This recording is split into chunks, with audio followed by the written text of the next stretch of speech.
Hello everyone, welcome to Real Rulings, and I'm your host Redoubter. In the past we've talked about abilities that lead to confusing rulings, but today we're going to go back to the basics and work on a basic understanding of prevent, interrupt, negate, as well as the slightly more advanced cannot be states for each of these.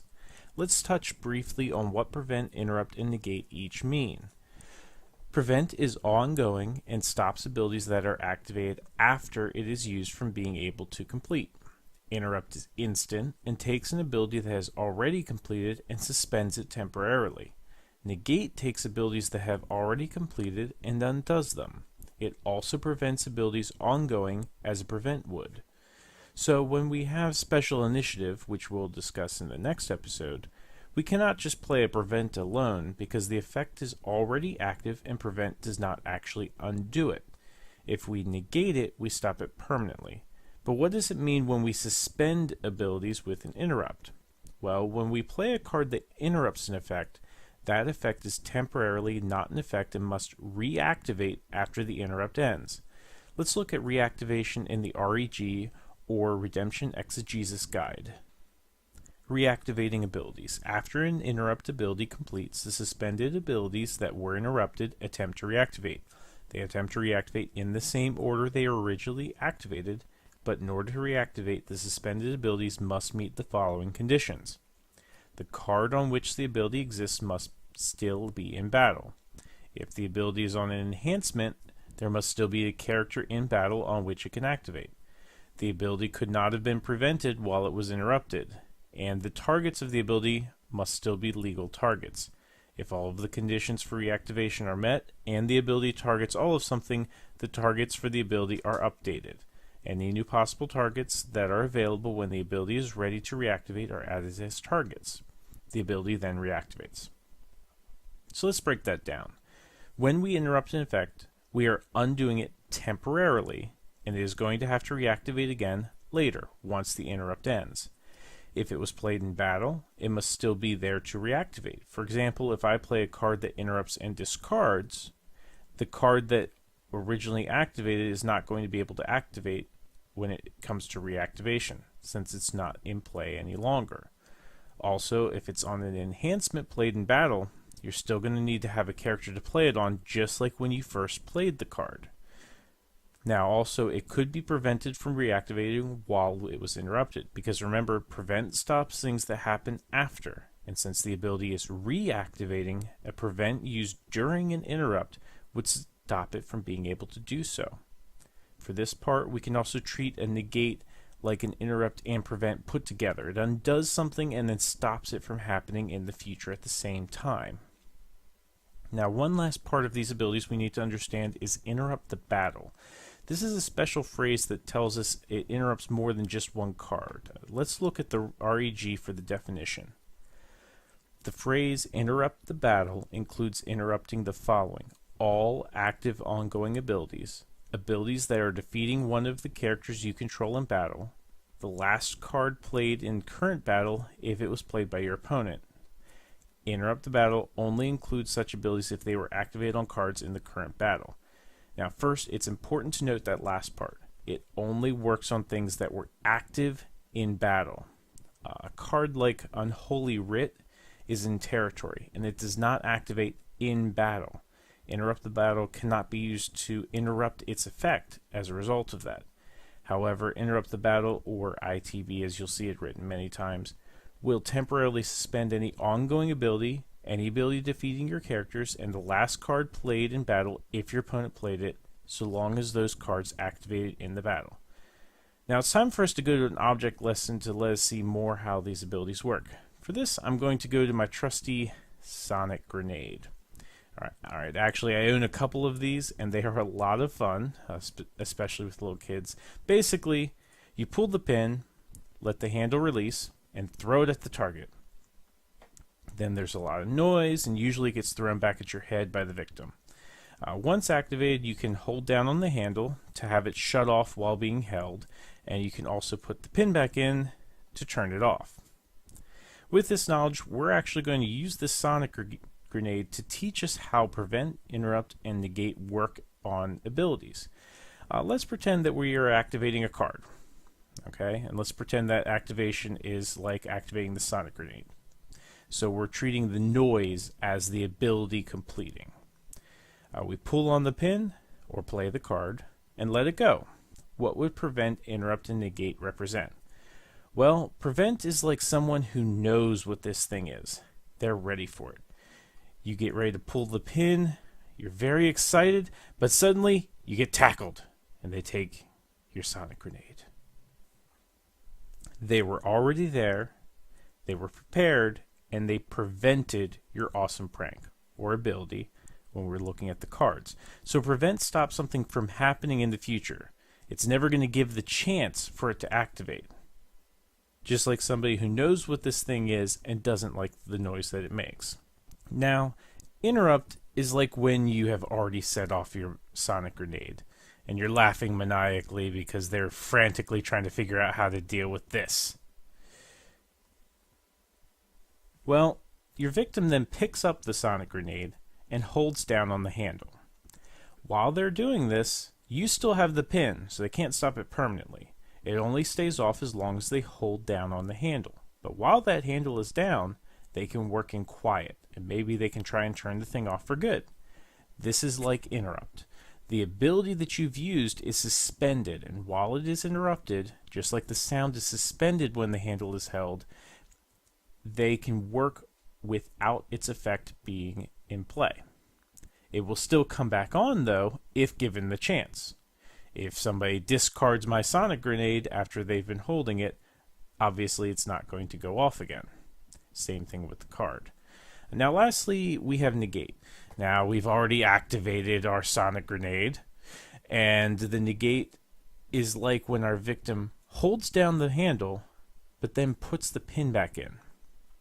It's completely stopped our prank and made it so it won't go off in the future. Further, the victim now knows our tricks, and if we tried to pull out another sonic grenade, we get tackled, just like when we had prevent, because they are now preventing us from doing it again. Let's look at a couple of cards now that we have the basics. First, let's see the Pig's Lost Soul. Its ability is prevent all draw abilities except on heroes. While this card is active, it's stopping all draw abilities, except those on heroes, from being able to activate. It's ongoing, waiting for them to try to trigger, and then it stops them from being able to do so. That's what a prevent will do. Now let's look at Faith as a Mustard Seed.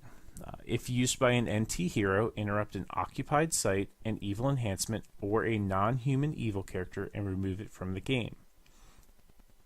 This gives us a specific target to interrupt, so it just affects the targeted card. However, the ability on that card is suspended until Faith as a Mustard Seed completes. That means if we have an evil character with the ability, say, protected from removed from game abilities, that would still be suspended because it's an ongoing ability that's interrupted by Faith as a Mustard Seed, so it could remove him from the game regardless of that protection. Also, if nothing's done to stop Faith, the targeted card is going to be removed from the game, meaning its ability will not have a chance to reactivate. So if we played this in battle to interrupt and remove an enhancement, it effectively undoes and stops it from reactivating. Continuing with interrupt, let's look at a standard interrupt the battle card, Reach of Desperation. You may interrupt the battle, draw 3 cards, and play the next enhancement. Remember that this card interrupts any effect used in battle that is ongoing, removing your characters, or is on the last card played if it was played by your opponent. Now, the interrupt lasts until the ability completes, and that includes its draw and play abilities that is printed on the cards. The suspended abilities cannot reactivate until after the draw, play, and the played enhancement all complete. If a prevent comes down off of that play, the suspended abilities will not be able to reactivate. If the card is removed by a card that is played, again, it cannot reactivate. Otherwise, if they aren't prevented or removed, or the character is not removed for it to be played on, they will reactivate in order once everything else is completed off of Reach of Desperation. Lastly, let's look at a negate. Let us examine disobedience. Negate any good enhancement in play. Okay, this takes any activated good enhancement, undoes the effect, and stops it from reactivating. It targets the one card, but it completely undoes the ability. Let's contrast that with the classic character Moses. Negate all special abilities on characters and enhancements, except this ability. When Moses enters battle, he targets all characters' enhancements for negation. Any of their activated effects are undone, and they cannot reactivate. However, his ability targets all of these types of cards, so it is an ongoing effect. So he's acting as a prevent for the future abilities. A character blocking from hand is prevented by his ongoing negate, and so are enhancements played in the battle. Okay, I hope we understand a little bit more about what prevent, interrupt, and negate do, so let's go to their complicated relatives, the cannot be's. These are cannot be prevented, cannot be interrupted, and cannot be negated. They basically mean what they sound like. From the REG, a cannot be prevented ability makes certain abilities unpreventable. A cannot be interrupted ability makes certain abilities uninterruptible. A cannot be negated ability is the union of a cannot be prevented ability and a cannot be interrupted ability, which makes the ability unpreventable and uninterruptible. A quick note about cannot be prevented, and this is incredibly confusing, I understand, for newer players. Again, from the REG. A cannot be prevented ability can be interrupted. Once interrupted, it can then be prevented. Well, that seems counterintuitive, since it is literally cannot be prevented. Well, how could you prevent it? Well, the way to think about this is not the name of the ability it stops, but when that ability happened. Cannot be prevented, cannot be stopped by anything played before it, but something played after it could interrupt its effect and prevent it from being able to reactivate. It's helpful to think, therefore, not about the what, but the when. Cannot be prevented cards cannot be stopped in the past. Cannot be interrupted cards cannot be stopped in the future. Cannot be negated cards can never be stopped. Let's look at some cards with these abilities to kind of understand that a little bit.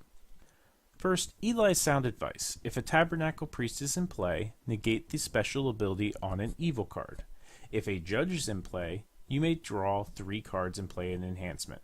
Cannot be prevented. So anything played in the past cannot stop Eli's Sound Advice from activating. That means that even Moses can use it, since his ongoing negate is in the past, preventing future cards. However, something can interrupt or negate it if played afterwards. Also, if it is interrupted and then prevented, it cannot reactivate, since that prevention actually took place after it was originally played. Next, let's see Spirit of Temptation. May place a card from hand beneath deck. Opponent must do the same. May band to a human evil character. Cannot be interrupted. Okay, so if we had a prevent or ongoing negate like Moses out before he activates, then he cannot complete. However, once he does complete, nothing in the future can undo the effect. No interrupt or negate, even though he says cannot be interrupted, no interrupt or negate can affect him once he activates, because those cards are played after his cannot be interrupted effect. Finally, we have Seraph with Live Coal. Seraph with a Live Coal, you may discard an evil card in your territory to search deck or discard pile for an Isaiah 6 enhancement. Banned to Isaiah. Cannot be negated. Nothing can stop him from activating as a prevent or undo his effect as an interrupt or negate. His effects still can be stopped by abilities that, say, protect decks and discard piles. But his ability itself will still activate, and nothing can stop it from trying to work. And even though it just says cannot be negated, this works against prevention, interruption, and negation. One final note about these effects: abilities that grant other abilities a cannot be status are themselves cannot be negated. The reason for this is to avoid really messy infinite loops or paradoxes that can result when granting effects are negated. For an example, we look at Joseph. Search deck for Storehouse or Goshen. Protect Sons of Jacob from discard. Enhancements with Joseph in title or reference cannot be negated. Now that last part makes other cards cannot be negated, so it itself cannot be negated. This does not make the rest of Joseph's abilities cannot be negated, just the part that grants the status to other cards. Well, this concludes our real rulings with Redoubter, and I hope I've answered some of your questions on prevent, interrupt, negate, and the cannot be's. These abilities are very essential to understanding the majority of the gameplay in Redemption, but some of the minor details can be very confusing. So if you still have any questions or a specific card you'd like to ask about, please contact us on the boards, and I will see you in the next installment. Brought to you by Land of Redemption and Three Lions Gaming. Visit threelionsgaming.com for all of your redemption needs.